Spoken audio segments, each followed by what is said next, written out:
भगवती पोखर विभाग, भगवती पोखर विभाग, भगवती पोखर विभाग। और ये डीजे पकमर हिला बेली छौरी लागे हिली बाजा हसीन ए हो हाँ डीजे पकमर हिला बेली छौरी लागे हिली बाजा हसीन तोरो से निकी नाचेली तोहरी बहिन रे छौरी लागेलु तू नमकीन तोरो से निकी नाचेली तोहरी बहिन रे छौरी लागेलु तू नमकीन।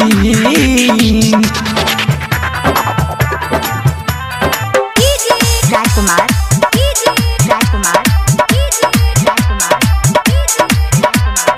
भगवती पोखर विभाग, भगवती पोखर विभाग, भगवती पोखर विभाग, भगवती पोखर। अखिया नसीली तोहर गोरे गोरे गालू हो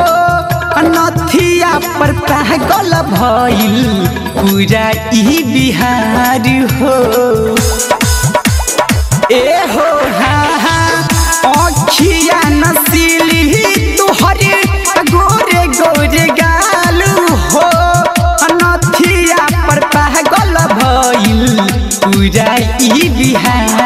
हो अरे लागेलु तू चरण टर ए छौरी तुहरो बहिनिया मसीन लागेलु तू चरण टर ए छौरी तुहरो बहिनिया मसीन तोरो से निकी नाचेली तोहरी बहिन रे छौरी लागेलु तू नमकीन तोरो से निकी नाचेली तोहरी बहिन रे छौरी लागेलु तू नमकीन।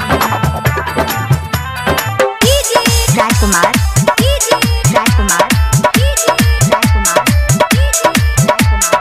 भगवती पोखर विभाग, भगवती पोखर विभाग, भगवती पोखर विभाग, भगवती पोखर। हाँ हाँ और कलिस के बाद दिहलू पूरा ई जवानी अब भइल मुरारी राजा के बड़ा परेशानी ए हो हाँ हाँ और कलिस के बाद दिहलू पूरा ई जवानी भइल मुरारी राजा के